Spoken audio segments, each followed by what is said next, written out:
അനുഗ്രഹിക്കപ്പെട്ട ഈ കൺവെൻഷൻ്റെ പ്രഥമ രാത്രിയിൽ ദൈവവചനവുമായി നിങ്ങളുടെ മുമ്പിൽ നിൽക്കാൻ എനിക്ക് ലഭിച്ച അവസരം ജീവിതത്തിലെ സൗഭാഗ്യ നിമിഷങ്ങളായി കണക്കാക്കിയാണ്. യോഗാധ്യക്ഷനായിരിക്കുന്ന അനുഗ്രഹിക്കപ്പെട്ട കർത്താവിൻ്റെ ദാസൻ പാസ്റ്റർ എസ് അബ്രഹാം അവർകൾ വളരെ അനുഗ്രഹീതമായ രീതിയിൽ ഈ കൺവെൻഷൻ പ്രാർത്ഥിച്ച് ദൈവകരങ്ങളിൽ സമർപ്പിച്ച കർത്താവിൻ്റെ ദാസൻ പാസ്റ്റർ ശാമുൽ സി വർഗീസ്, അദ്ദേഹം ശാരീരികമായ ക്ലേശങ്ങളുടെയൊക്കെ നടുവിലും വളരെ ശക്തമായ ഒരു ദൈവവചന സന്ദേശം നമ്മോട് പങ്കുവെക്കാൻ കർത്താവിൻ്റെ ദാസനെ കർത്താവ് ബലപ്പെടുത്തിയല്ലോ. ഈ തലമുറയിലും ഈ കാലഘട്ടങ്ങളിലും കർത്താവ് ശക്തമായി നിർത്തുന്നതോർത്ത് ദൈവത്തിന് മഹത്വം കരയറ്റുകയാണ്. എനിക്ക് ശേഷം കർത്താവിൻ്റെ വചനം സംസാരിക്കുന്ന ദീർഘവർഷങ്ങളായി, പതിറ്റാണ്ടുകളായി പ്രഭാഷണ മേഖലയിൽ കർത്താവിനാൽ ഉപയോഗിക്കപ്പെടുന്ന പാസ്റ്റർ പോൾ ഗോപാലകൃഷ്ണൻ അവറുകൾ, ഒപ്പം എന്നെ ഈ യോഗത്തിലേക്ക് ക്ഷണിച്ച ഈ സഭയുടെ ശുശ്രൂഷകനായിരിക്കുന്ന അനുഗ്രഹീതനായ കർത്താവിൻ്റെ ദാസൻ പ്രിയ എബി പാസ്റ്റർ, കടന്നു വന്നിരിക്കുന്ന ദൈവദാസന്മാർ, ദൈവമക്കൾ എല്ലാവരെയും ഓർത്ത് ദൈവത്തിന് സ്തോത്രം ചെയ്യുന്നു. ഇവിടെയുള്ള PIPയുടെ പ്രസിഡൻ്റ്, ഈ സ്റ്റേറ്റിൻ്റെ, അദ്ദേഹം മാസങ്ങൾക്ക് മുമ്പ് ഞങ്ങൾക്ക് ഒരുമിച്ച് സംസാരിക്കാനും ഇവിടെ ഒരുമിച്ച് കൂടുന്ന കാര്യമൊക്കെ പറയാനൊക്കെയുള്ള അവസരങ്ങൾ ദൈവം ഒരുക്കി. എന്നാൽ ഇന്നാണ് ഞാൻ അദ്ദേഹത്തെ ആദ്യമായിട്ട് കാണുന്നത്. ഒരുമിച്ച് ലഭിച്ച നല്ല അവസരത്തിനായിട്ട് ദൈവത്തിന് സ്തോത്രം. വളരെ അനുഗ്രഹിക്കപ്പെട്ട ആത്മീയ ആരാധനയ്ക്ക് നേതൃത്വം നൽകിയ എൻ്റെ ആത്മാർത്ഥ സ്നേഹിതൻ പ്രിയ ലാലുച്ചാന, അദ്ദേഹത്തെ ഓർത്ത് കർത്താവിന് സ്തോത്രം. എനിക്കേറെ പ്രിയരാണ് ഇവിടെയുള്ള പ്രിയപ്പെട്ടവരൊക്കെ. വേദിയിലായിരിക്കുന്ന വൈസ് പ്രസിഡൻ്റായിരിക്കുന്ന, സെൻറ്ററിൻ്റെ വൈസ് പ്രസിഡൻ്റായിരിക്കുന്ന കർത്താവിൻ്റെ ദാസൻ ബേബി പാസ്റ്റർ, ഞങ്ങൾ കുടുംബ ബന്ധമുള്ളവരാണ്. എൻ്റെ കുഞ്ഞനുജനാണ് പ്രിയ ജെറിന്, എൻ്റെ ഭവനവുമായിട്ട് ബന്ധമുള്ളവരാണ് പ്രിയ സാമച്ചാൻ കുടുംബം. അങ്ങനെ ഒത്തിരി പ്രിയപ്പെട്ടവർ, എനിക്ക് പരിചയമുള്ളവർ, സ്നേഹിതരൊക്കെ ഉണ്ട്. എല്ലാവർക്കും വന്ദനം. കർത്താവ് നമ്മെ എല്ലാവരെയും അനുഗ്രഹിക്കട്ടെ. അനുഗ്രഹിക്കപ്പെട്ട ദൈവജന സന്ദേശം ഇനിയും കേൾക്കേണ്ടതായിട്ടുണ്ട്. പ്രാരംഭ രാത്രിയാണ്, ഒത്തിരി പരിമിതികൾ നമുക്കുണ്ട്, ഔപചാരികതകളുണ്ട്. എന്നാൽ അതെല്ലാം ഒഴിവാക്കിക്കൊണ്ട് ഞങ്ങൾക്ക് സമയം തന്നതിൽ ഞങ്ങൾ പ്രത്യേകമായിട്ട് നന്ദി പറയുന്നു. ഈ രാത്രിയിൽ ദൈവത്തിൻ്റെ പരിശുദ്ധാത്മാവിനെ ഏൽപ്പിച്ചൊരു ദൂതിലേക്ക് നമ്മൾ ഒരുമിച്ച് പ്രവേശിക്കുകയാണ്. നമുക്ക് ലൂക്കോസിൻ്റെ സുവിശേഷം 10-ാം അധ്യായത്തിൻ്റെ 25-ാം വാക്യം വായിക്കാം. ലൂക്കോസിൻ്റെ സുവിശേഷം 10-ാം അധ്യായം 25-ാം വാക്യം.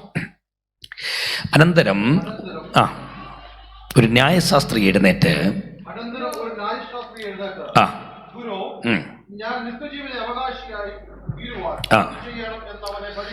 നമ്മുടെ വിശുദ്ധ കാര്യങ്ങളൊന്ന് ഉയർത്തിപ്പിടിച്ച് ഒരു നിമിഷം എല്ലാവരും ഒന്ന് പ്രാർത്ഥിക്കാമോ?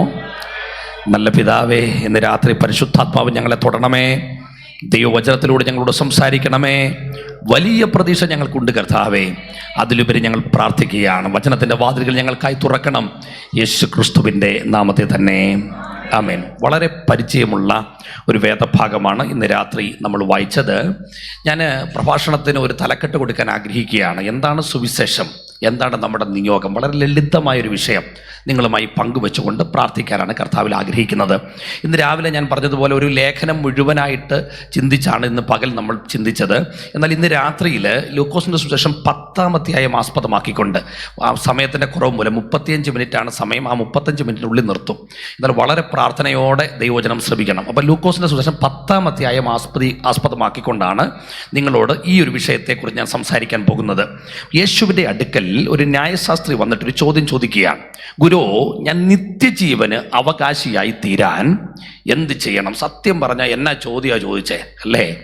വീട് വേണം, കാറ് വേണമെന്നൊന്നും അല്ലല്ലോ ചോദിച്ചത്. കർത്താവ്, എനിക്ക് സ്വർഗത്ത് പോകണം, എനിക്ക് നിത്യജീവൻ വേണം.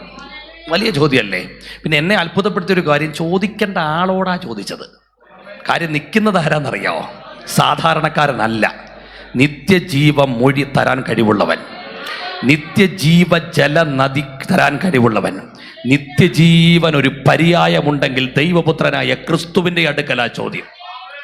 അപ്പം ഇത് രണ്ടും ഓക്കെ ആണെങ്കിൽ ചോദിച്ച ആളാരാണെന്നുള്ളത് രസകരമാണ്. ചോദിച്ചത് ന്യായശാസ്ത്രിയാണ്. ന്യായശാസ്ത്രി എന്ന് പറയുന്നതിന് ഗ്രീക്കിൽ പറഞ്ഞിരിക്കുന്നത് നൊമിക്കസ് എന്നാണ്. നൊമിക്കസ് എന്ന് പറഞ്ഞാൽ എന്നാണെന്നറിയാമോ? ന്യായപ്രമാണത്തിൽ സകല അഭ്യാസവും തികഞ്ഞവനെന്നാണ്. എല്ലാം അറിയാം, വള്ളി പുള്ളി വിസർഗം കൂടാതെ ന്യായപ്രമാണം അറിയാം. പക്ഷേ സ്വർഗത്ത് പോകാനുള്ള വഴി അറിയല്ല. ഇപ്പം ഞാനിവിടെ കവല നിന്ന് പ്രസംഗിക്കാമെന്ന് വെച്ചോ, അല്ലെങ്കിൽ ഇവിടെ ഒരു മദ്യപാനി ഇരിപ്പുണ്ട്. യോഗം കഴിഞ്ഞപ്പോൾ എൻ്റെ അടുത്ത് വന്നിട്ട് ചോദിച്ചു, എൻ്റെ പാസ്റ്ററെ, എനിക്ക് സ്വർഗത്ത് പോകണം. അതിനകത്ത് വലിയ അത്ഭുതമൊന്നുമില്ല. പക്ഷെ 1 മണിക്കൂർ പ്രസംഗിച്ചിട്ട് ഞാൻ വന്നിട്ട് ശാമൽ പാസ്റ്ററോട് ചോദിക്കുകയാണ്, അല്ല ഞാൻ പ്രസംഗിച്ചെങ്കിലും എനിക്ക് സ്വർഗത്ത് പോകാനുള്ള വഴിയൊന്ന് പറഞ്ഞു തരാമോ എന്ന് ചോദിച്ചാൽ എങ്ങനെ ഇരിക്കും?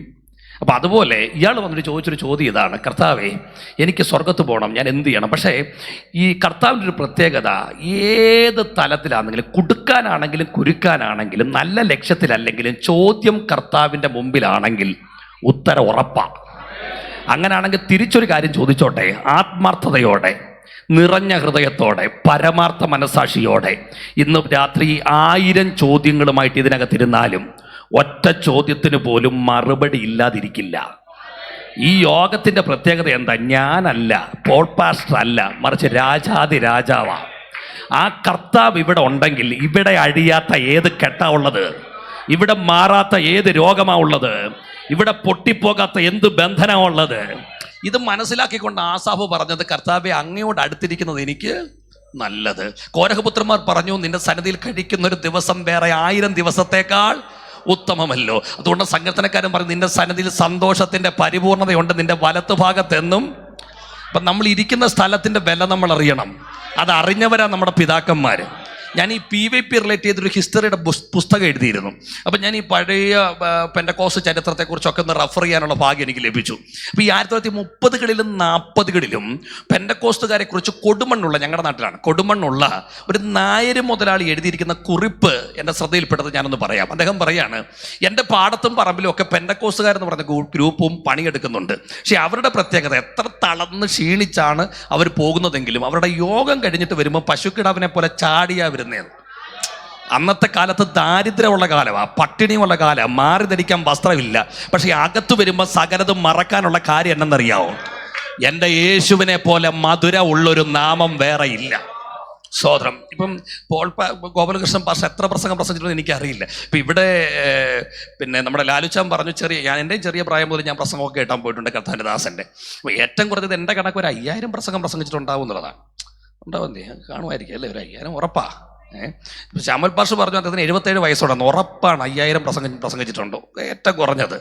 എന്നാൽ നിങ്ങൾ ഇപ്പം ചോദിക്കരുത്, യോഗം കഴിഞ്ഞിട്ട് എന്ന് ചോദിക്കണം, ഇത്രയൊക്കെ പ്രസംഗിച്ചില്ലയോ, ഇനിയും പ്രസംഗിച്ചാൽ മതി എന്ന് പറഞ്ഞാൽ അവർ പറയാൻ പോകുന്നൊരു കാര്യം എന്തെന്നറിയോ? ലോകത്തെക്കുറിച്ച് പ്രസംഗിച്ചാൽ മടുക്കും, പക്ഷെ യേശുവിനെ കുറിച്ച് പ്രസംഗിച്ച ആരും മടുത്തിട്ടില്ല. ഞാൻ ഒരു കാലത്ത് ഈങ്ക്ലാസ് എന്താ വിളിച്ച ആളാണ്. ചോരച്ചാൽ നീന്തിക്കയറി എന്നൊക്കെ പറഞ്ഞ് ഞാൻ ഈങ്ക്ലാസ് എന്താ വിളിച്ചത് ഒരു കാലത്ത്. പക്ഷെ വിളിക്കുമ്പോഴുള്ള ആവേശമുള്ളൂ, അത് കഴിയുമ്പോഴത്തേന് ക്ഷീണ, അത് കഴിയുമ്പോഴത്തേന് നിരാശയാണ്. പക്ഷെ ഇപ്പം ഞങ്ങളൊക്കെ തുടക്കക്കാരാ. പക്ഷെ ഒരു ദിവസം പ്രസംഗിച്ചില്ലേലാ മടുപ്പ്, പ്രസംഗിക്കും തോറും ആവേശം. ഇപ്പം എന്താണ് നമ്മുടെ ലാലുച്ചാൻ ഇവിടെ പാടി തകർക്കുകയാണ്. പിന്നെ സിനിമാ പാട്ട് പാടി ഇതിലും കാശൊക്കെ കിട്ടും. ഇവിടെ കാശ് കൊടുക്കത്തില്ലെന്നല്ല, എന്നാലും എന്തുകൊണ്ടാണ് പക്ഷെ പാടുന്നത്? കാശ് കിട്ടുന്നതിൻ്റെ ലാഘവത്തിൽ പാടുക അല്ല, മറിച്ച് പാടുന്നത് യേശുവിനെ കുറിച്ചാണ്. യേശുവിനെ കുറിച്ച് പാടുമ്പം മടുക്കത്തില്ലെന്നേ. ഇവിടെ ഇരിക്കുന്ന നിങ്ങളോട് ഞാൻ ചോദിക്കുക, നിങ്ങളിവിടെ ശ്രദ്ധിച്ചേ, ഇവിടെ ഇരിക്കുന്നവർ നിങ്ങളോട് ചോദിക്കുകയാണ്, ഏറ്റവും കുറഞ്ഞൊരു 3 ലക്ഷം സ്തോത്രം പറഞ്ഞിട്ടില്ലേ? ഏറ്റവും കുറഞ്ഞത് എന്നങ്ങ് നിർത്തിക്കൂടെ? ഇനി സ്തോത്രം ഒന്ന് മാറ്റിപ്പറ. മടുക്കത്തില്ല. സ്തോത്രം പറഞ്ഞാരും കുഴഞ്ഞിട്ടില്ല, ആരാധിച്ചാരും മടുത്തിട്ടില്ല, കൈയടിച്ചാരും കുഴഞ്ഞിട്ടില്ല. ഇന്ന് രാത്രിയിലും ഈ കൺവെൻഷന്റെ പ്രാരംഭ രാത്രിയിലും ആരാധിച്ചിട്ടും മടുത്തിട്ടില്ലെന്ന് ഉറപ്പുള്ളവർ മാത്രം ആ കരങ്ങളൊന്ന് ചേർത്തടിച്ച് കർത്താവിനെ ഒന്ന് ആരാധിച്ചാട്ട്. ഇത്ര മധുരമുള്ളൊരു നാമം വേറെ ഇല്ല. സ്തോത്രം, സ്തോത്രം, സ്തോത്രം, പ്രൈസ് ദി ലോർഡ്. സ്തോത്രം, സ്തോത്രം, സ്തോത്രം, സ്തോത്രം. എനിക്ക് വേഗത്തിൽ പോയേ പറ്റത്തുള്ളൂ. പക്ഷെ ഇനി ഞാൻ പറയാൻ പോകുന്നത് വളരെ ഗൗരവമുള്ളൊരു കാര്യമാണ്. നമ്മുടെ കർത്താവ് മധുരമുള്ള നാമം അല്ലേ? ഇതിലും മാധുര്യമുള്ളൊരു നാമം വേറെ ഇല്ല. ലോകത്തിലെ ഏറ്റവും വലിയ സമ്പത്ത് കർത്താവ് നമ്മുടെ അകത്ത് വന്നതാണോ? അങ്ങനെയാണെങ്കിൽ ഇത് ഞാനും എൻ്റെ ഭാര്യ എൻ്റെ കൊച്ചുങ്ങളും അറിഞ്ഞാൽ മതി എന്ന് പറയുന്നത് സ്വാർത്ഥതയല്ലേ? ഇത് 4 പേർ അറിയണം. അപ്പം കർത്താവ് ഇങ്ങനെ 70 പേരെ കൂടെ നിയോഗിച്ച കൂടെ നിർത്തിയിട്ട് പറഞ്ഞു, പോയിട്ട് സുവിശേഷം പറയാൻ, പോയിട്ട് എന്നെക്കുറിച്ച് പറ. അപ്പോൾ ഈ 70 പേരിങ്ങനെ നിരന്ന് നിൽക്കുക. 70 പേരെ സംബന്ധിച്ചിടത്തോളം ഇവർക്ക് വലിയ വിദ്യാഭ്യാസം വരുന്നത്, ഇവർ കർത്താവിനെ മൊത്തം എല്ലാം ചെയ്യും, എങ്ങോട്ട് പോവും ഒന്നും അറിയില്ല. അപ്പോൾ അവരോട് വളരെ ലളിതമായിട്ട് കർത്താവ് പറഞ്ഞു കൊടുത്ത 3 ടിപ്സ്, ഞാൻ ഞങ്ങളുടെ ഭാഷയിലൊക്കെ പറയാം ടിപ്സ്, 3 മാർഗ്ഗങ്ങൾ പറഞ്ഞു കൊടുത്തു. ലളിതമാണ്, ഇത്രയും ചെയ്താൽ മതി. കർത്താവിന് വേണ്ടി സുവിശേഷം എന്ന് പറയുന്നത് മധുരമുള്ളതാ, സദ്വാർത്തയാണ്. പക്ഷെ ഇത് പറയാൻ ഈ 3 കാര്യങ്ങൾ നിങ്ങൾ അറിഞ്ഞാൽ മതി. അപ്പം കർത്താവ് പറഞ്ഞ ആ 3 കാര്യങ്ങളിലേക്കൊന്ന് വന്നേ. 10ന്റെ 5-ാം വാക്യം വായിക്കാം. 10ന്റെ 5-ാം വാക്യം. ഏതു വീട്ടിലെങ്കിൽ ചെന്നാൽ ഈ വീട്ടിന് സമാധാനമെന്ന് ആദ്യം പറയും. ദൈവമക്കളാണെങ്കിലും സുവിശേഷ യോഗമല്ലേ, കൺവെൻഷൻ അല്ലേ, കേൾക്കണം. കർത്താവ് പറയാണ്, ഏതെങ്കിലും വീട്ടിൽ ചെന്നാ പറയണം സമാധാനം. അതിന്റെ കാര്യം, പ്രശ്ന സങ്കീർണമായ ലോകത്ത്, മനുഷ്യന് സമാധാനമില്ലാത്ത ലോകത്ത് സമാധാനം തരുന്ന ഒറ്റ സന്ദേശമേ ഉള്ളൂ, അത് സുവിശേഷമാണ്.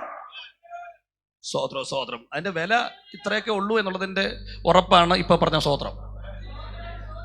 ഞാൻ ഈ ചില നാളുകൾക്ക് മുമ്പ് ഈ എൻ്റെ യൂട്യൂബിലോ ഫേസ്ബുക്കിലോ അങ്ങോട്ട് മെസ്സേജ് കേട്ടിട്ട് ഒരു സഹോദരൻ എന്നെ വിളിച്ചിട്ട് എന്നോട് പറഞ്ഞു, എൻ്റെ പാസ്റ്റർ എനിക്ക് വേണ്ടി പ്രാർത്ഥിക്കണം. അപ്പം ഞാൻ പറഞ്ഞു പ്രാർത്ഥിക്കാം. അപ്പം മൊബൈലിൽ കൂടെ ഒന്നും പ്രാർത്ഥിക്കണം, എനിക്ക് വേണ്ടി നേരിട്ട് പ്രാർത്ഥിക്കണം. ചാച്ചൻ വീട് എവിടെ? അപ്പോൾ കുണ്ടറയാണ്. അപ്പം ഞങ്ങൾ കുണ്ടറയ്ക്ക് അടുത്താണ്. അപ്പോൾ ഞാൻ പറഞ്ഞു അടുത്ത ദിവസം ഞാൻ കൊല്ലത്ത് പോകുന്നുണ്ട്. ഞാൻ പോകുന്ന വഴിയിൽ ഞാൻ വിളിക്കാം, അവൻ വരാൻ പറഞ്ഞു, പ്രാർത്ഥിക്കാമെന്ന് പറഞ്ഞു. അപ്പം ഞാൻ ഈ കുണ്ടറ ആറുമുടിക്കട എന്ന് പറയുന്ന സ്ഥലമുണ്ട്. ഇപ്പോൾ അവിടെ ഞാൻ വണ്ടി നിർത്തിയിട്ട് ഇദ്ദേഹത്തെ വെയിറ്റ് ചെയ്യുമ്പോൾ ഇദ്ദേഹം വരുന്ന കാഴ്ച ഞാൻ ഇപ്പോഴും മറക്കില്ല. ഒരു പജീറോ കാറിൽ വന്ന് എതിർവശത്ത് വണ്ടി നിർത്തിയിട്ട് ഒരു കതർമുണ്ടും കതർ ഷർട്ടും ഒക്കെ ഇട്ടിട്ടുള്ള സുമുഖനായൊരു മനുഷ്യൻ ഇറങ്ങി ഇങ്ങോട്ട് വരികയാണ്. വന്നിട്ട് എൻ്റെ മുമ്പിൽ നിന്നിട്ടുണ്ടല്ലോ, ഈ വന്ന ഐശ്വര്യമുള്ളായിരുന്നു, വന്നിട്ടില്ല പിള്ളേർ കരയെന്നുള്ള ഒറ്റ കരച്ചിൽ. അപ്പം എനിക്കിതിനൊരു നാണക്കേട് വന്നു. അപ്പം കരഞ്ഞിട്ട് ഞാൻ ചോദിച്ചു, അച്ഛാ ഈ കരയാതെ കാര്യം പറ. അപ്പം തലേന്ന് എന്നോട് പറഞ്ഞു, കേരളത്തിലെ പ്രമുഖനായ ഒരു രാഷ്ട്രീയ നേതാവിൻ്റെ അനുജനാണ്, ഭയങ്കര ബിസിനസ്സുകാരനാണ്, കരയ. അപ്പം പല പ്രാവശ്യം ചോദിച്ചപ്പോൾ ഇദ്ദേഹം ഒറ്റ മറുപടി പറഞ്ഞു, എൻ്റെ ഭാഷ എന്തോ പറയാനാ, 3 മാസമായി മര്യാദയ്ക്കൊന്ന് ഉറങ്ങിയിട്ട്, 3 മാസം. ഞാൻ തലയിലോട്ട് കൈവച്ച് അദ്ദേഹത്തിനോട് പ്രാർത്ഥിച്ചു. തിരിച്ച് വാഹനത്തിൽ പോകുമ്പോഴും ഞാൻ ചിന്തിച്ചൊരു കാര്യം, ഇത്രയും വലിയ സെറ്റപ്പ് ഒന്നും ഇല്ലെങ്കിൽ ഉറങ്ങാൻ പറ്റുന്നുണ്ടല്ലോ, എന്തിനാ നമ്മൾ ഇവിടെ ഇരുന്ന് ഉറങ്ങുന്നു? ഈ സൗണ്ട് എല്ലാം കൂടി നെഞ്ചത്തോട്ട് അടിക്കുമ്പോഴും ഇവിടുന്ന് സുഖമായിട്ടവർക്ക് ഉറങ്ങാൻ കഴിയുന്നെങ്കിൽ ദൈവത്തിൻ്റെ കൃപ. എൻ്റെ അഭിപ്രായം, അങ്ങനെ പറയുന്നവരെ ഒന്നും, അങ്ങനെ ഉറങ്ങുന്നവരെ ഒന്നും വിളിച്ചുണർത്താൻ പാടില്ല. കാര്യം ഉറക്ക ഗുളിയൊക്കെ എടുത്തിട്ട് പോലും പലരും ഉറങ്ങാതിരിക്കുമ്പോൾ സ്വിച്ചിട്ട പോലൊക്കെ ഉറങ്ങാൻ കഴിയുന്നെങ്കിൽ ദൈവത്തിൻ്റെ കൃപയാണ്. പിന്നെ ഒരു കാര്യം ഓർത്തോണം, നമ്മുടെ ജീവിതത്തിൽ സമാധാനം വന്നത് യേശു നമ്മുടെ ഹൃദയത്തിൽ വന്നതുകൊണ്ടാണ്. അത് വെറും ഒരു കാര്യമല്ലെന്നേ. കർത്താവ് പറഞ്ഞു, സമാധാനം ഞാൻ നിങ്ങൾക്ക് തന്നേച്ചു പോകുന്നു, എൻ്റെ സമാധാനം ഞാൻ നിങ്ങൾക്ക്. എൻ്റെ കർത്താവിനെ കുറിച്ച് 100 കണക്കിന് വർഷങ്ങൾക്ക് മുമ്പ് പ്രവാചകൻ പറഞ്ഞു. വാക്യം ഒന്ന് ചേർന്ന് പറയണം, അവൻ അത്ഭുത മന്ത്രി, വീരനാം ദൈവം, നിത്യപിതാവ്, സമാധാന പ്രഭു. എൻ്റെ പ്രിയപ്പെട്ടവരെ, നമുക്ക് വലിയ സെറ്റപ്പ് ഒന്നും വേണ്ട.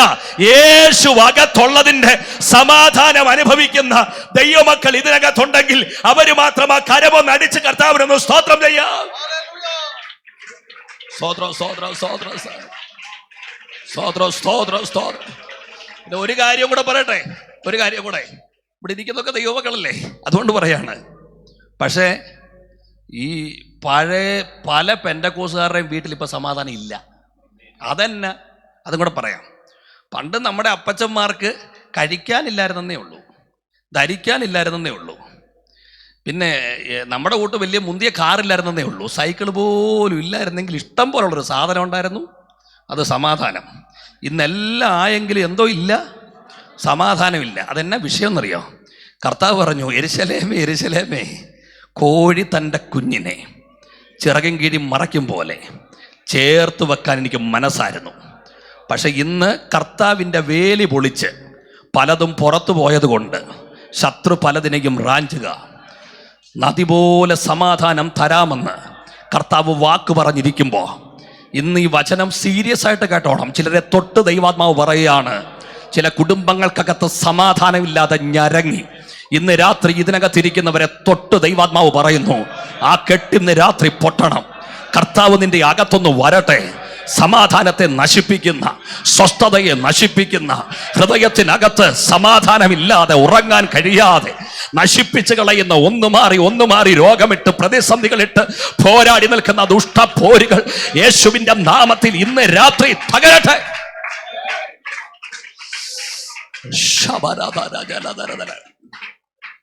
കർത്താവ് പറഞ്ഞു സമാധാനം. സത്യം പറഞ്ഞാല് ദൈവം തരുന്ന സമാധാനത്തിന്റെ വില എത്ര വലുതാ. അപ്പൊ പറഞ്ഞു സമാധാനം. ഇനി 2, അപ്പം 1 സുവിശേഷം എന്ന് പറയുന്നത് സമാധാന സന്ദേശമാണ്. 10:7 വാക്യം. അടുത്ത കാര്യം, അവർ തരുന്നതും അല്ല 10:9 വാക്യം. ഞാൻ 7 വായിക്കാൻ ആഗ്രഹിച്ചെങ്കിൽ സമയമില്ലാത്തതുകൊണ്ട് അത് ഞാൻ സ്കിപ്പ് ചെയ്യാം. അതിലെ രോഗികളെ സൗഖ്യമാക്കണമെന്ന് കർത്താവ് പറഞ്ഞ വാക്കേതാ? മോനെ, ഗ്രാമത്തിലേക്ക് കയറുമ്പോ, പട്ടണത്തിലേക്ക് കയറുമ്പോ ഒരു രോഗിയെ കണ്ടാ വിടരുത്, കൈവച്ചേക്കണം. ബാക്കി കാര്യം ഞാൻ ഏറ്റു. ഞാൻ ചോദിച്ചോട്ടെ, ഇത് എഴുതിയതാരാ? നിങ്ങളങ്ങ് പറ. ലൂക്കോസാരാ? ഡോക്ടർ. പുള്ളിക്ക് രോഗിയെ കണ്ടാ അറിയാം. പക്ഷെ ഈ നിൽക്കുന്ന 70 പുള്ളികളോ? മെഡിക്കൽ സയൻസ് എന്തോന്ന് അറിയത്തില്ലല്ലോ, ആ വാക്കുച്ചരിക്കാൻ അറിയത്തില്ലല്ലോ, സ്കൂളിന്റെ വരാന്ത കണ്ടു കാണത്തില്ലല്ലോ. ആ പാവങ്ങൾ എടുത്താ പറയുന്നത് രോഗിയെ കണ്ടാൽ കൈവച്ചേക്കണമെന്ന്. അതെന്നാ കാര്യം എന്നറിയോ? അത് 9-ാം അധ്യായം വായിക്കുമ്പോൾ മനസ്സിലാവും. അവിടെ എഴുതിയിട്ടുണ്ട്, ഞാൻ നിങ്ങൾക്ക് തരുന്ന 2 കാര്യമുണ്ട്, ശക്തിയും അധികാരവും. അത് എനിക്ക് മാത്രമല്ല, ഇവിടെ ഇരിക്കുന്ന എല്ലാവർക്കും ഉണ്ട്. നിങ്ങൾ കൈവച്ചാൽ, വിശ്വാസം ഉണ്ടെങ്കിൽ സൗഖ്യം വ്യാപരിച്ചിരിക്കും. സ്തോത്രം. എൻ്റെ പപ്പ ഒരു മിഷനറിയാണ്. ഭൂട്ടാൻ്റെ ബോർഡറിലാണ് പ്രവർത്തിക്കുന്നത്. അപ്പം പപ്പയുടെ പ്രത്യേകത എന്ന് പറയുന്നത് പ്രസംഗനൊന്നും അല്ല കേട്ടോ, പ്രസംഗിക്കാനൊന്നും അറിയത്തില്ല, പ്രസംഗമൊന്നുമല്ല, ആദിവാസികളല്ല പ്രവർത്തിക്കുന്നത്. പിന്നെ ഞങ്ങളുടെ നാട്ടിലൊക്കെ സാഹചര്യം അനുസരിച്ച് പ്രസംഗിക്കാതിരിക്കുന്നതാണ് ഭേദം. പപ്പയുടെ പ്രത്യേകത പ്രസംഗിച്ചാൽ 10 വരെ പണക്കിയിരിക്കും, ഓറും മറയില്ല അടിക്കും. അപ്പം അതുകൊണ്ട് നാട്ടിൽ വരുമ്പം ഞാനും എൻ്റെ മമ്മിയും കൂടെ യോഗത്തിന് പോകുമ്പോൾ പറയും, പപ്പ പ്രസംഗിക്കണ്ട, സാക്ഷ്യം പറഞ്ഞാൽ മതി. വിഷയിത മനസ്സിലായി കാണുമല്ലോ. എന്നിട്ട് പ്രത്യേകതയുണ്ട്, ആരെ കണ്ടാലും യേശുവിനെ കുറിച്ച് പറയും. വലിയ ജ്ഞാനം പറയാനുള്ള നമ്മളെ കൊണ്ട് ചെയ്യാത്തത് ഒന്നും പറയാനില്ലാത്തവരെ കൊണ്ട് ചെയ്യിക്കുന്നതിൻ്റെ കാര്യം എന്നെന്നറിയാവോ? ബുദ്ധിയല്ല വിഷയം. നീ കർത്താവിൻ്റെ അധികാരം ഏറ്റെടുക്കാൻ തയ്യാറായാൽ ദൈവം നിന്നെ കൊണ്ടത് ചെയ്യിക്കുമെന്ന്. ഇന്ന് ഈ കൺവെൻഷന്റെ പ്രാരംഭ രാത്രിയെ വെറുതെ ആരും ഇതിനകത്ത് ഇരിക്കരുത്. ഈ ഹോളിനകത്ത് വ്യാപരിക്കുന്നൊരു ദൈവ സാന്നിധ്യമുണ്ട്. നിന്റെ കുഞ്ഞിന് രോഗം വന്നാൽ നീ കൈവെക്കണമെന്നേ, ആ സൗഖ്യം വ്യാപരിക്കും. പാർശ്വ പ്രാർത്ഥിക്കുന്ന നല്ല കാര്യമാണെങ്കിലും എനിക്കും ആ ശക്തിയും അധികാരവും ദൈവം തന്നിട്ടുണ്ടെന്ന് വിശ്വസിക്കുന്ന ദൈവമക്കൾ ഉണ്ടെങ്കിൽ അവർക്കായിട്ട് ദൈവത്തിന് മഹത്വം കരേറ്റുന്നു. സുവിശേഷം സൗഖ്യത്തിന്റെ വചനമാണ്. സോദരം, ഞങ്ങൾക്ക് ആഗ്രഹമുണ്ട് മുമ്പോട്ട് വിളിച്ച് പ്രാർത്ഥിപ്പിക്കുന്നു. പക്ഷേ ഈ കൺവെൻഷന്റെ ഏതെങ്കിലുമൊക്കെ സെക്ഷൻ സംഭവിച്ചതിരിക്കാം. പക്ഷേ അതൊന്നും സംഭവിച്ചില്ലെങ്കിലും ഇന്ന് രാത്രി അദൃശ്യനായൊരു ദൈവ സാന്നിധ്യം ഇതിനകത്ത് ചലിച്ചുകൊണ്ടിരിക്കുമ്പോൾ, ഈ പ്രസംഗം നടന്നുകൊണ്ടിരിക്കുമ്പോൾ തന്നെ രോഗികൾക്ക് സൗഖ്യം, രോഗത്തിന്റെ കെട്ടുകൾ സ്വർഗം അഴിക്കും. ഇന്ന് രാത്രി ആ സൗഖ്യത്തിന്റെ ശക്തി ഈ കൺവെൻഷന്റെ പ്രാരംഭ രാത്രി ഇതിനകത്ത് വ്യാപരിക്കുക. ഹല്ലേലൂയ. അതങ്ങനെ പറഞ്ഞു നിർത്താനുള്ള സമയമേ ഉള്ളൂ. ഒന്ന്, സുവിശേഷം എന്ന് പറയുന്നത് സമാധാന സന്ദേശമാണ്. 2, ഇത് സൗഖ്യത്തിൻ്റെ സന്ദേശമാണ്.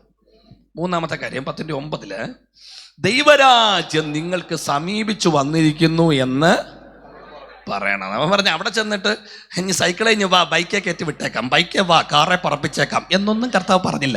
കർത്താവ് പറഞ്ഞു ചെല്ലുമ്പം പച്ചയ്ക്ക് മുഖത്ത് നോക്കി പറയണം, ദൈവരാജ്യം സമീപിച്ചിരിക്കാൻ മാനസാന്തരപ്പെടണം. അത് 50 വർഷം മുമ്പ് പോൾ ഗോപാലകൃഷ്ണൻ പാസ്റ്റർ പ്രസംഗിച്ച് തുടങ്ങിയതും അതാ, ഇന്നും അതേ ഉള്ളൂ. വേറെന്ത് പ്രമേയമുള്ളേ? ഒറ്റ കാര്യമുള്ളൂ, ദൈവരാജ്യം സമീപിച്ചിരിക്കുക. പക്ഷെ നിർഭാഗ്യവശാൽ ഇപ്പോൾ ഉദ്ഘാടനത്തിൽ കർത്താവിദാസൻ പറഞ്ഞതുപോലെ ഇന്നെല്ലാം തട്ടിപ്പ് സുവിശേഷം അടിച്ചോണ്ടിരിക്കുക, തട്ടിപ്പ്. പക്ഷേ പ്രസംഗത്തിന് മാറ്റമില്ല. ഈ കൺവെൻഷനിൽ ഞങ്ങൾ 2 പേരും ഒറ്റ കാര്യം പ്രസംഗിക്കത്തുള്ളൂ, മാനസാന്തരപ്പെട്ടില്ലെങ്കിൽ അവിടെ ചെല്ലത്തില്ല. ഇങ്ങനെ പച്ചക്കടിക്കാൻ ആള് വേണം. സ്തോത്രം. കാരണം എന്നെ കർത്താവ് അങ്ങനെയാണ് എൻ്റെ ശുശ്രൂഷ മാറ്റിയത്. ഞാൻ ഒരു 6-7 വർഷം മുമ്പ് വരെ ജെറിനൊക്കെ നമ്മുടെ വീട്ടിൻ്റെ പരിസരത്ത് താമസിക്കുന്നവരാണ്. ഞാൻ പ്രസംഗനൊന്നുമല്ല, അന്നും അല്ല ഇന്നും അല്ല, എനിക്ക് പ്രസംഗിക്കാൻ അറിയത്തുമില്ല. അപ്പം ബൈബിളിലൊക്കെ പഠിച്ചിറങ്ങിയിട്ട് എൻ്റെ പ്രായത്തിലുള്ളവർ, എൻ്റെ പ്രായത്തെ കുറഞ്ഞവരൊക്കെ കർത്താവിൻ്റെ നാമത്തിന് വേണ്ടി ശക്തമായി ഉപയോഗിക്കപ്പെടുമ്പം ഞാൻ ആൾക്കാരുടെ ഇടയിൽ നിന്ന് ചിന്തിച്ചിട്ടുണ്ട്, കർത്താവ് അത്രയൊന്നും വേണ്ട, പക്ഷേ 1/2 മണിക്കൂർ തെറ്റില്ലാത്ത കാര്യം പറയാൻ കർത്താവ് ഇടയാക്കിയിരുന്നെങ്കിൽ. അപ്പം കർത്താവ് എന്നോട് ഒരു ദൂത് പറഞ്ഞു, മോനെ ഞാൻ നിന്നോട് പറയുന്നത് അങ്ങ് പച്ചയ്ക്ക് അങ്ങ് മുഖത്ത് നോക്കി അങ്ങ് പഠിച്ചേക്കണം. അങ്ങനെ പറയാമെങ്കിൽ ഞാൻ നിന്നെ ഉപയോഗിച്ചോളാം. അപ്പം ഞാൻ അന്ന് ആമേൻ പറഞ്ഞു, കർത്താവ് ആരുടെ മുഖമൊന്നും നോക്കത്തില്ല, പറഞ്ഞേക്കാം. അപ്പം അതുകൊണ്ട് ഈ യോഗം കഴിഞ്ഞിട്ട് നിങ്ങളെൻ്റെ അടുത്ത് പറയും പ്രസംഗം സൂപ്പറായിരുന്നു പറഞ്ഞാൽ എനിക്കൊന്നുമില്ല, പ്രസംഗം കൊള്ളില്ലെന്ന് പറഞ്ഞാലും ഒന്നുമില്ല. നിങ്ങൾക്ക് പറയാനുള്ളത് ഞാൻ അതുപോലെ പറഞ്ഞിട്ടുണ്ട്. അത് ഏറ്റെടുത്താലും അനുഗ്രഹം, ഇല്ലെങ്കിലും നിങ്ങൾക്ക് പോയി, അത്രയേ ഉള്ളൂ. കാരണം ഇന്നത്തെ പ്രശ്നം എന്നെല്ലാം മസാല ചേർത്തടിച്ചുകൊണ്ടിരിക്കുകയാണ്. മസാല ചേർത്തടിക്കുക, അവർക്ക് ഇഷ്ടമുള്ളത് അങ്ങോട്ട് ഇരിക്കട്ടെ എന്നും പറഞ്ഞു. കർത്താവിന് വേണ്ടത് ഇരമ്യാവിനോട് പറഞ്ഞു, ഇരമ്യാവെ നിന്നെ ചിലതിനെ പൊളിക്കണം, പണിയണം, കട്ടണം, അഴിച്ചുവിടണം, നിർമൂലമാക്കണം. ഇരമ്യാവ് പറഞ്ഞു, കർത്താവ് എനിക്ക് സംസാരിക്കാൻ അറിയത്തില്ല, ഞാൻ ബാലന. കർത്താവ് പറഞ്ഞു, ബാലെന്ന് നീ പറയരുത്. എവിടെങ്കിലും പോകാൻ പറഞ്ഞാൽ പൊക്കോണം, എന്തെങ്കിലും പറയാൻ പറഞ്ഞാൽ മുഖത്ത് നോക്കി പറയണം. അതിന് വല്ല കഴിവും വേണോ? ഒരു കഴിവും വേണ്ട. കർത്താവിനെ അനുസരിക്കാൻ മനസ്സുണ്ടെങ്കിൽ മുഖത്ത് നോക്കി ദൂത് പറയണമെന്ന്. അത് പാപത്തെ പാപമെന്ന് പറയാൻ ആള് വേണം ദൈവസഭയ്ക്കകത്ത്. സ്തോത്രം. പണ്ട് അങ്ങനെ ഉണ്ടായിരുന്നു. പാപം ചെയ്തൊരു അവനകത്ത് വന്നാൽ മുഖത്ത് നോക്കി പറയും, നീ പാപിയായിട്ട് അകത്ത് വന്നത്, സ്വർഗം നിന്നെ വെട്ടും. അങ്ങനെ പറയാൻ തന്റെ ഇടമുള്ളവർ ദൈവസഭയ്ക്കകത്തുണ്ടേലേ ദൈവസഭ ശുദ്ധീകരിക്കപ്പെടത്തുള്ളൂ. സ്തോത്രം. അത് കൃത്യമായി മനസ്സിലാക്കാൻ ഒരു സംഭവം കൂടെ കഴിഞ്ഞ 2 മാസം മുമ്പ് ഉണ്ടായി. ഞാൻ ഒരു യോഗത്തിന് പോയി. അപ്പോൾ യോഗത്തിന് പോയപ്പോൾ എന്നോട് പാസ്റ്റർ പറഞ്ഞു, മോനെ 1 മണിക്ക് ആ സമയം, 1 മണി കഴിഞ്ഞ് മുമ്പോട്ട് പോകരുത്. ഇന്ന് രാവിലെ എനിക്ക് അങ്ങനെ ഒരു വാണിംഗ് തന്നു. 45 മിനിറ്റാണ്, അത് കഴിഞ്ഞ് 1 മിനിറ്റ് പോലും പോവില്ലേ എന്ന് ശാമുൽ പാസ്റ്റർ എന്നോട് പറഞ്ഞു. അപ്പോൾ അവിടുത്തെ പാസ്റ്റർ എന്നോട് പറഞ്ഞു, ആ പാസ്റ്റർക്ക് 74 വയസ്സുണ്ട്, എന്നോട് പറഞ്ഞു 1 മണി കഴിഞ്ഞിട്ട് 1 മിനിറ്റ് പോലും പോകരുത്. സത്യം പറഞ്ഞാൽ എനിക്ക് 12:40 ഉണർവ് കയറിയേ. ഇപ്പം ഞാൻ നോക്കിയപ്പോൾ പെട്ടെന്ന് ഞാൻ വാച്ചേ നോക്കാൻ വിട്ടുപോയി. സമയം നോക്കിയപ്പോൾ 12:50 കഴിഞ്ഞു. ഇനി 10 മിനിറ്റേ ഉള്ളൂ. പക്ഷേ എനിക്ക് 2 കാര്യം പറയുകയും വേണം. അപ്പോൾ അവിടെ ഇങ്ങനെ മൈക്ക് വെച്ചിട്ടുണ്ട്, സ്റ്റാൻഡെല്ലാം മൈക്ക് വെച്ചേക്കുന്നത്. പിന്നെ ഈ അത്യാവശ്യം തൊട്ട് പുറകിലിരിക്കുന്നതിന് ഒരു ലക്ഷ്യമുണ്ട്. ഇച്ചിങ്ങോട്ട് അത് കാര്യമാണെന്ന് പറയാം. 2 ലക്ഷ്യം. ഒന്ന് ലീഡ് ചെയ്യുക എന്നുള്ളത്. രണ്ടാമത്തെ കാര്യം, ഈ 1 മണി കഴിയുമ്പോൾ ഇവിടുന്ന് ഒരു പിടി വരും. ആ പിടി എന്ന് പറഞ്ഞു കഴിഞ്ഞാൽ പ്രസംഗം കൊള്ളാൻ മോനെ നിർത്തുന്നുള്ളതാണ്. അപ്പം എനിക്കൊരു സമയം തന്നിട്ടുണ്ട്. ഈ 8:15 കഴിഞ്ഞിട്ട് പറയുന്ന ഈ സ്റ്റേജിൽ നിന്ന് പറയുന്ന ഒറ്റ സ്തോത്രത്തിനും ഞങ്ങൾ ശരിവെക്കില്ല. കാര്യം മനസ്സിലായല്ലോ? ആ സ്തോത്രം ഉണർവിൽ സ്തോത്രം പറയുന്നതല്ല. സമയം കഴിഞ്ഞു, അടുത്ത പാർഷക്ക് സമയമായെന്നുള്ളതാണ്. നിങ്ങൾ പറയുന്ന സ്തോത്രം ഓക്കെ, പക്ഷെ സ്റ്റേജിൽ നിന്ന് വരുന്ന സ്തോത്രം അത്ര സുഖമുള്ള സ്തോത്രമല്ല. അപ്പം അവിടെ ഈ 12:50 കഴിഞ്ഞു. എനിക്ക് പറയണമല്ലോ. അപ്പം ഞാനൊരു പരിപാടി ചെയ്തു. ഞാൻ ഈ മൈക്ക് എടുത്തോണ്ട് മുമ്പോട്ടങ്ങ് ഇറങ്ങി. അപ്പം എൻ്റെ ഒരു ചിന്ത പുറകെ വന്ന് പിടിക്കത്തില്ലല്ലോ, അതുകൊണ്ടാണ്. പക്ഷെ വളരെ രസകരമായൊരു സംഭവം നടന്നു. ഒരു 1 മണി കഴിഞ്ഞിട്ട് ഞാൻ അടിച്ച് പിന്നെ ഇങ്ങനെ പ്രസംഗിച്ച് മുമ്പോട്ട് പോകുമ്പോൾ ഈ പരുവത്തിലുള്ളൊരു കൊച്ചൻ, ഇത്രയേ ഉള്ളൂ, കുഞ്ഞ്, ഈ പ്രായമേ ഉള്ളൂ, മുമ്പോട്ട് വന്ന് എന്നെ ഒരു നോട്ട് നോണ്ടിയിട്ട് പറഞ്ഞു, പാർഷപ്പച്ചൻ പറഞ്ഞ് നിർത്താൻ. അപ്പം ഞാൻ യോഗം കഴിഞ്ഞപ്പോൾ ഞാൻ പാഷോട് ചോദിച്ചു, പാഷേ, അപ്പം ഈ പാഷ എന്നോട് നല്ല ബന്ധമാണ്, അതുകൊണ്ടാണ് ഈ ഭാഷ ഉപയോഗിച്ചത്. അങ്ങനെ പറയും. ഞാൻ പറഞ്ഞു, പാഷേ എന്നാൽ ആ കൊച്ചിനെ ഭാഷ മോനെ നിന്നേക്കാളും വലിയ മിടുക്കന്മാരെ ഞാൻ കണ്ടിട്ടുണ്ട്. അപ്പോൾ ഈ കീബോർഡ് വായിക്കുന്ന ടൈറ്റസിനോട് ഞാൻ പല പ്രാവശ്യം പറഞ്ഞ് ആ പുള്ളിയോട് പറഞ്ഞ് നിർത്തുന്നു. ടൈറ്റസ് പറഞ്ഞ് എന്നെ കൊണ്ട് പറ്റത്തില്ലെന്ന്. ഞാൻ നോക്കുമ്പോൾ സൈസിന് അടിക്കാൻ പറ്റിയത് കൊച്ചാ. അപ്പം അവൻ എന്നെ വന്നിട്ട്, ഞാൻ PA പ്രസിഡന്റ് ആണെങ്കിൽ അവൻ എന്നെ വേണം. അവന് ബന്ധം പാർഷപ്പച്ചനുമായിട്ടാ. ദൂത് കൊടുത്തു, പാർഷപ്പച്ചൻ നിർത്ത്, അതാ ദൂത്. അത് വന്ന് മുഖം നോക്കാതെ അടിച്ചു. അങ്ങനെ അടിക്കുന്നവർ ദൈവസഭയ്ക്കകത്ത് വേണം. ഇവിടെ ഒരു മായവും ചേർക്കാനില്ല. സുവിശേഷത്തിന് ഒരു കുറുക്കു വഴിയില്ല. ഇന്നും പറയാനുള്ള ദൂത് മറ്റൊന്നല്ല, മാനസാന്തരപ്പെടാതെ ദൈവരാജ്യത്തിന്റെ അവകാശിയാകാൻ പറ്റത്തില്ല. ഈ സുവിശേഷ യോഗത്തിന്റെ പ്രാരംഭ രാത്രി വിളിച്ചു പറയുന്നു, ദൈവരാജ്യം സമീപിച്ചിരിക്കാൻ മാനസാന്തരപ്പെടണം. കർത്താവ് പറഞ്ഞ എന്ത് ലളിതമായ 3 കാര്യങ്ങളാ. ഒന്ന് പറഞ്ഞു സമാധാന സന്ദേശമാണ്, 2 രോഗസൗഖ്യം, 3 ദൈവരാജ്യം വിളിച്ചു പറ. ഇതിന് കഴിവ് വേണ്ട, ഇതിന് കർത്താവിനോട് സ്നേഹം മതി.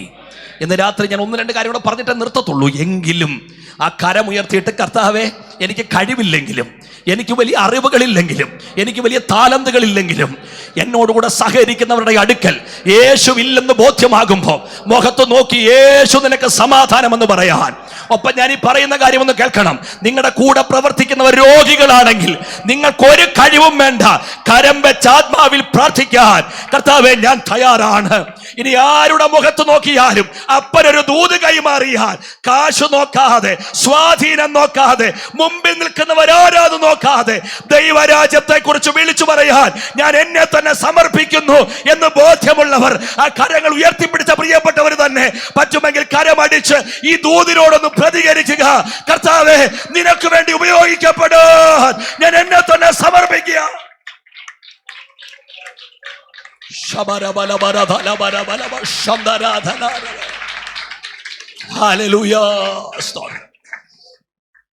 ഈ 3 കാര്യങ്ങൾ ഏൽപ്പിച്ച് വരെ പറഞ്ഞു വിടുക.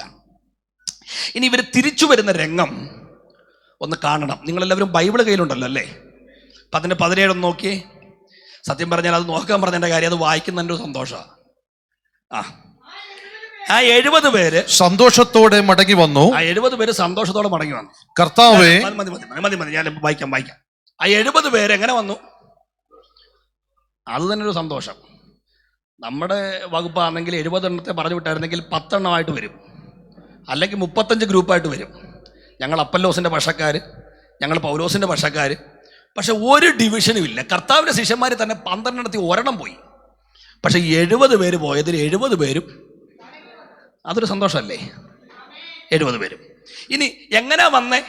പരാതിയും പറഞ്ഞ്, പരിഭവം പറഞ്ഞ് വന്നെന്നല്ല, സന്തോഷത്തോടെ മടങ്ങി വന്നെങ്കിൽ എൻ്റെ അർത്ഥം എന്നാ? നിങ്ങൾ പറ. നമ്മൾ ഇത്രയും പറയണം, ഏൽപ്പിച്ച കാര്യം കൃത്യമായിട്ട് അല്ല. അതുകൊണ്ടല്ലേ അങ്ങനെ വരുന്നേ. ഇപ്പം കുഞ്ഞുങ്ങളൊക്കെ വിട്ടിരിപ്പുണ്ട്, പരീക്ഷ എഴുതിയിട്ട് വരുമ്പോൾ ഒരു സന്തോഷമില്ലേ മുഖത്ത്? അപ്പം നിങ്ങൾ മിണ്ടായിരിക്കുന്ന പക്ഷേ എല്ലാവരും ഇപ്പോൾ പഠിക്കും. സത്യമാണ്, എല്ലാവരും പഠിക്കും. ഇപ്പം എൻ്റെ ചർച്ചയിൽ തന്നെ ഒരു കുഞ്ഞിന് ഫുൾ A+ കിട്ടി. എനിക്ക് വലിയ സന്തോഷമായി. അപ്പോൾ ഞങ്ങളെ സ്റ്റേജിലോട്ട് വിളിച്ചെടുത്തിട്ട് അഭിനന്ദിക്കുകയൊക്കെ ചെയ്തു. പക്ഷേ പിറ്റേ ദിവസം എൻ്റെ സന്തോഷം മുഴുവൻ ഞാൻ ചോദിച്ചു, മോളെ നിൻ്റെ സ്കൂളിൽ എത്ര പേർക്കുണ്ട് മോളെ ഫുൾ A+? അവൾ പറയും 70 എണ്ണത്തിന്.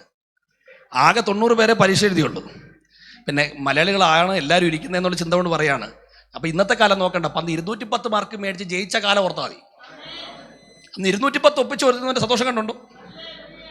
ഇപ്പം ഞങ്ങളുടെ കാലത്തേക്കാളും പഴയ ആൾക്കാർക്കറിയാം 210 കിട്ടുമെന്ന് ഉറപ്പുള്ളവൻ്റെ മുഖത്ത് നോക്കുമ്പോൾ അറിയാം ഒരു സന്തോഷം. നമ്മുടെ ഒരു സുഹൃത്തുണ്ട്, അവന് എന്നെക്കാളും 4 വയസ്സ് മൂത്തതാണെങ്കിലും ഞങ്ങൾ ഒരുമിച്ച് 10ാം ക്ലാസ് ജയിച്ചത്, മനസ്സിലായല്ലോ. പക്ഷേ 10ാം ക്ലാസ് ജയിച്ചത് 217 മാർക്ക് മേടിച്ചാണ് 4 വർഷം കഴിഞ്ഞപ്പോൾ. പക്ഷെ അവൻ വന്ന വരവ് ഞാനിപ്പോഴും മറക്കില്ല. അവൻ നാട് മുഴുവൻ അറിഞ്ഞു. ഇന്ന് റാങ്ക് കിട്ടിയാൽ പോലും കിട്ടുന്നതിനേക്കാളും വലിയ സന്തോഷമായിരുന്നു പുള്ളിക്ക് 217 മാർക്ക് കിട്ടിയപ്പോൾ. അപ്പം ഞാൻ ചിന്തിക്കാനും, സത്യം പറഞ്ഞാൽ ഒരു അക്കാഡമിക് തലത്തിലൊരു നേട്ടം കൊയ്യുമ്പോഴേ ഒരുവൻ്റെ അകത്ത് ഇത്രയും സന്തോഷമാണെങ്കിൽ കർത്താവ് ഏൽപ്പിച്ച കാര്യം ചെയ്തിട്ട് വരുമ്പോൾ സന്തോഷം. സ്തോത്രം. നമ്മളിപ്പോൾ ഉദ്ദേശിക്കുന്ന പോലൊന്നുമല്ല. ഈ കൺവെൻഷൻ്റെ കഴിയുന്നവരെയും എബി പാഷക്ക് ടെൻഷനാണ്, ഭയങ്കര ടെൻഷനാണ്. നമ്മൾ നടത്തിയിട്ടുള്ളതുകൊണ്ട് അറിയാം. പ്രോഗ്രാമൊക്കെ നടന്നവർക്ക് PIP സൗരന്മാർക്കൊക്കെ അറിയാം. നടത്തുന്നവരെയും ടെൻഷനാണ്. കൺവെൻഷനൊക്കെ നടത്തി കഴിയുമ്പോൾ എന്നാ ടെൻഷനാണെന്ന് അറിയാം. പക്ഷെ കഴിയുമ്പോൾ ഒരു സന്തോഷമുണ്ട്. അതിന് കട ആന്നതിൽ സന്തോഷമാണ്.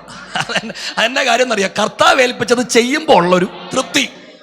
സ്തോത്രം. അത് ഇന്ന് കാണത്തില്ല, അത് ഞാൻ കാണില്ലെങ്കിൽ ഞായറാഴ്ച ഉച്ച കഴിയുമ്പോൾ കാണാം സന്തോഷം. കാരണം കർത്താവ് ഏൽപ്പിച്ച കാര്യം. അപ്പം നമ്മളെ സംബന്ധിച്ചിടത്തോളം സകല നിരാശയും മാറാനും സകല രോഗവും മാറാനും സകല ഡിസ്കിൻ്റെ തേയ്മാനം എല്ലാം മാറാനും ഒരു നല്ല ഉപാധി ഞാൻ പറയാം. 4 പേരോട് സുവിശേഷം പറഞ്ഞാൽ മതി. 4 പേരോട് സുവിശേഷം പറഞ്ഞു കഴിയുമ്പോൾ അറിയാതെ ഹൃദയത്തിനകത്തൊരു സന്തോഷമാണ്. അപ്പൊ ഇവര് സന്തോഷത്തോടെ മടങ്ങി വന്നെങ്കിൽ അതിന്റെ കാര്യം കർത്താവ് ഏൽപ്പിച്ച കാര്യം ഇവര് കൃത്യമായിട്ട് ചെയ്തിട്ട് ഇവര് വന്ന് പറയുന്ന റിപ്പോർട്ട് മാത്രം ഒന്ന് നോക്കിയേ. ആ റിപ്പോർട്ട് അതിന്റെ 17ാം വാക്യമാണ്. കർത്താവേ, നിന്റെ നാമത്തിൽ ഭൂതങ്ങൾ ഞങ്ങൾക്ക് കീഴടങ്ങുന്നു. എനിക്ക് ഇനി നിങ്ങളുടെ ഒരു ഹെൽപ്പ് വേണം. എന്നറിയോ? കർത്താവ് ഇവരെ ഏൽപ്പിച്ചു വിട്ട 3 കാര്യങ്ങൾ എന്തൊക്കെയായിരുന്നു? കേട്ടല്ലേ? ഒന്ന്, ഏതെങ്കിലും വീട്ടിൽ ചെന്നാൽ എന്ത് പറയണം? അപ്പൊ തിരിച്ചു പറയുന്ന റിപ്പോർട്ടിൽ അതുണ്ടോ ഒന്ന് നോക്കിയേ. 17 വായിച്ചേ. ഉണ്ടോ? ഇല്ല. ഇനി രണ്ടാമത് എന്നാ പറഞ്ഞേ? ഏതെങ്കിലും രോഗിയെ കണ്ട കൈവച്ചേക്കണം, രോഗസൗഖ്യം ഞാൻ തരും. തിരിച്ചു വന്ന് പറഞ്ഞ റിപ്പോർട്ടിൽ അതുണ്ടോ? ഇല്ല. ഇനി മൂന്നാമത് പറഞ്ഞ കാര്യം ഏതാ? ദൈവരാജ്യം പറ. തിരിച്ചു വന്നപ്പോ കർത്താവെ, പാപം ചെയ്തവനെ ഞാൻ കണ്ടു, മുഖത്ത് നോക്കി ഈ കാര്യം പറഞ്ഞിട്ടുണ്ടോ? ഇല്ല. പറഞ്ഞ എന്നാ? കർത്താവെ, നിന്റെ നാമത്തിൽ. അപ്പൊ ഈ പറഞ്ഞത് തെറ്റാണെങ്കിൽ കർത്താവ് പറയും, മോനെ അതിനു വേണ്ടിയല്ലോടാ നിന്നെ പറഞ്ഞു വിട്ടത്. പക്ഷേ ആ 18 തൊട്ടൊന്ന് വായിക്കണം. അവിടെ വായിക്കുന്നത് കർത്താവ് ഇവരെ സപ്പോർട്ട് ചെയ്തിട്ട് പറയുകയാണ്, മോനെ ശരിയാ, ഞാനും ഒരു കാഴ്ച കണ്ടു. നീ ഗ്രാമത്തിൽ കയറിയപ്പം, നീ പട്ടണത്തിൽ കയറിയപ്പം സാത്താൻ മിന്നൽ പോലെ നിലത്തു വീഴുന്ന കാഴ്ച ഞാൻ കണ്ടു. എന്നിട്ട് പറഞ്ഞു, പാമ്പുകളെയും തേളുകളെയും ശത്രുവിന്റെ സകല ബലത്തെയും ചവിട്ടാൻ ഞാൻ നിങ്ങൾക്ക് അധികാരം തരുന്നു. എന്നിട്ട് പറയുകയാണ്, ഒന്നും നിങ്ങൾക്കൊരു ദോഷവും വരുത്തത്തില്ല. ഇനി ഞാൻ പറയാൻ പോകുന്ന വ്യാഖ്യാനം കേട്ടിട്ട് സന്തോഷമുണ്ടെങ്കിൽ ദൈവത്തെ സ്തുതിക്കണം. എന്നറിയോ? കർത്താവ് ഏൽപ്പിച്ച കാര്യം ചെയ്യാൻ വേണ്ടി നിങ്ങൾ ഇറങ്ങി തിരിച്ചാൽ നടക്കുന്നത് കേവലം രോഗസൗഖ്യമല്ല, കേവലം മാനസാന്തര സന്ദേശമല്ല, കേവലം സമാധാന സന്ദേശമല്ല. നിങ്ങൾ കയറുന്ന ഗ്രാമത്തിൽ അന്ധകാര ശക്തി നിലംപതിക്കും. എത്ര വലിയ ശത്രു ദേശത്ത് പ്രബലമായാലും നിങ്ങൾ അകത്തു കയറിയാൽ സാത്താൻ വിറയ്ക്കും. കാര്യം, നമ്മൾ സാത്താനേക്കാൾ താഴെയല്ല, സാത്താനെ ജയിച്ച ജയവീരനാണ് നമ്മുടെ നേതാവ്.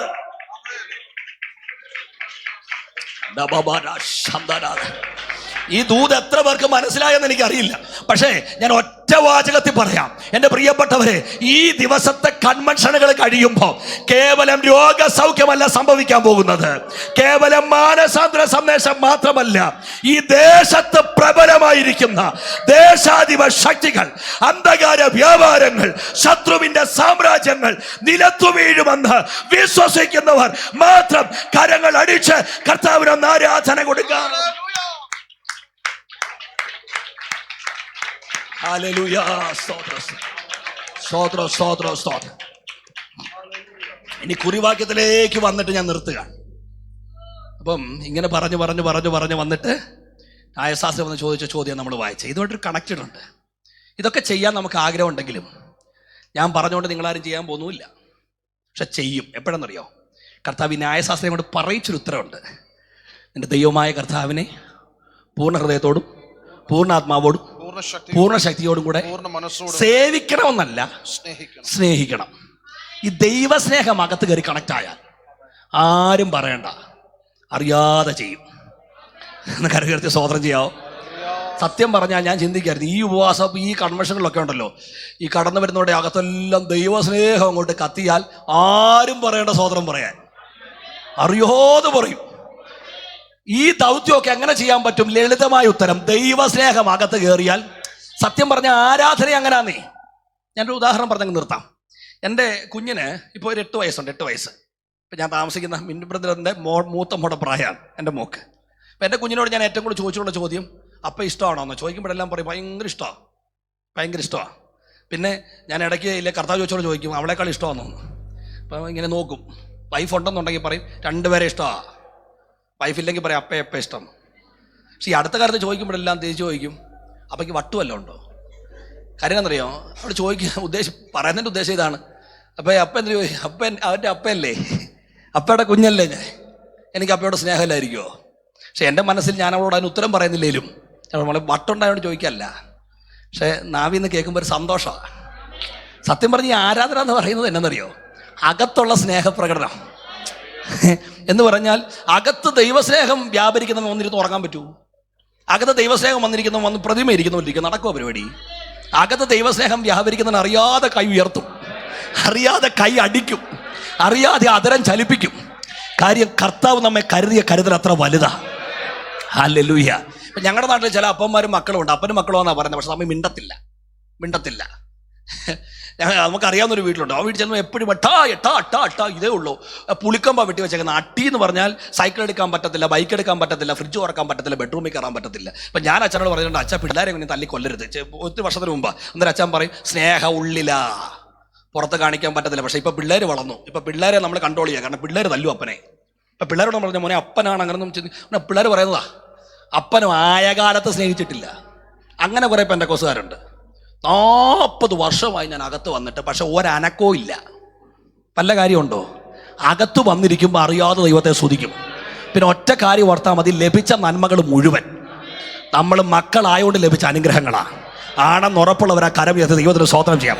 ഒറ്റ മിനിറ്റിനുള്ളിൽ ഞാൻ നിർത്തും. എൻ്റെ പ്രിയപ്പെട്ടവരെ, ഇപ്പം ഞാൻ ഇവിടെ ചിന്തിക്കായിരുന്നു, അവിടെ കുഞ്ഞ് കരഞ്ഞു, ഇവിടെ കുഞ്ഞ് കരഞ്ഞു, പക്ഷേ എനിക്ക് ഒരു പ്രശ്നമില്ല. പക്ഷേ നമ്മുടെ കുഞ്ഞ് ജനിക്കുന്നവരെ അതിന് മുമ്പായിരുന്നെങ്കിൽ ഈ പിള്ളേർ അങ്ങോട്ടും ഇങ്ങോട്ടും ഓടുന്നത്, കുഞ്ഞ് കിടന്ന് ബഹളം ഉണ്ടാക്കുന്നത്, ഇതെല്ലാം എനിക്ക് വലിയ പ്രശ്നമായിരുന്നു. അപ്പം ഞാൻ ഈ ഓടുന്ന കൊച്ചിനെയും വഴക്ക് പറയും, ഈ അമ്മയും വഴക്ക് പറയും. പക്ഷേ ഇപ്പം ഇല്ല കേട്ടോ. എൻ്റെ കാര്യം നിങ്ങൾക്ക് മനസ്സിലായി. കാര്യം ഇപ്പം പിള്ളേർ ഓടുമ്പോൾ ആദ്യം ഉപദേശിയുടെ കൊച്ചിനെ ഇരുത്ത്, എന്നിട്ട് ഞങ്ങളോട് പറയാൻ പാ എന്ന് പറയും. അത് ഓരോ കുഴപ്പമില്ല. ഈ ചില പിള്ളേരൊക്കെ കുരുത്തക്കേട് കാണിക്കുമ്പം നമ്മൾ ഇതിങ്ങനെ അപ്പന്മാരുടെ മുമ്പിൽ വെച്ച ഈ പരിപാടി കാണിക്കുന്നത്. ഈ അപ്പൻ ഞാനെങ്ങാണ് വരുന്ന ആ സ്ഥാനത്തെങ്കിൽ എടുത്തങ്ങ് എറിഞ്ഞേനെന്നൊക്കെ ഞാൻ ചിന്തിച്ചിട്ടുണ്ട്. പക്ഷെ നമ്മുടെ കുഞ്ഞു വന്നപ്പോൾ മനസ്സിലായി അങ്ങനൊന്നും എറിയത്തില്ല, നാട്ടുകാരൻ്റെ കൊച്ചായിട്ട് തോന്നിയതാ. സ്വന്തം കൊച്ചിൻ്റെ കാര്യം വരുമ്പോൾ ആരാലും എറിയുമോ? എറിയില്ല. അതെന്നാ കാര്യം? നമ്മുടെ കുഞ്ഞാ. പത്രോസിനോട് കർത്താവ് ഒരു കാര്യം പറഞ്ഞു, പത്രോസെ ഗോതമ്പ് പാറ്റുന്ന പോലെ നിന്നെ എടുത്ത് പാറ്റാൻ ശത്രു എത്ര വട്ടം എന്നോട് ചോദിച്ചാന്നറിയോ? നിന്റെ കയ്യിലിരിപ്പ് നോക്കിയായിരുന്നെങ്കിൽ എന്നേ പോയേനെ. പക്ഷെ നീ എൻ്റെ കുഞ്ഞായതുകൊണ്ട് കൊടുക്കാൻ തോന്നിയില്ല. പലതും നമ്മുടെ നേരെ ആഞ്ഞടിച്ചപ്പോഴും വിട്ടുകോപ്പ് കൊടുക്കാതിരുന്നത് ദൈവത്തിൻ്റെ മഹാകരുണയാ. ആ അപ്പൻ്റെ സ്നേഹം ആസ്വദിച്ചവർ ഇതിനകത്തുണ്ടെങ്കിൽ ആധരം പൂട്ടി ഇരിക്കാതെ കർത്താവിനൊന്ന് മഹത്വം കൊടുക്കാൻ കഴിയുമെങ്കിൽ കർത്താവിന് മഹത്വം കൊടുക്കാം. ഇങ്ങനെ സ്നേഹിക്കുന്ന ഒരരുമനാഥൻ വേറെയില്ല. രാത്രി വചനങ്ങളെ കർത്താവ് നമ്മളെ സഹായിക്കട്ടെ. കർത്താവിൻ്റെ ദാസനെ കർത്താവ് ശക്തമായി ഉപയോഗിക്കട്ടെ. കർത്താവ് നമ്മെ അനുഗ്രഹിക്കട്ടെ. നമ്മുടെ കരങ്ങളൊന്ന് ഉയർത്തി കർത്താവിന് സ്തോത്രം ചെയ്യാം. Praise the Lord.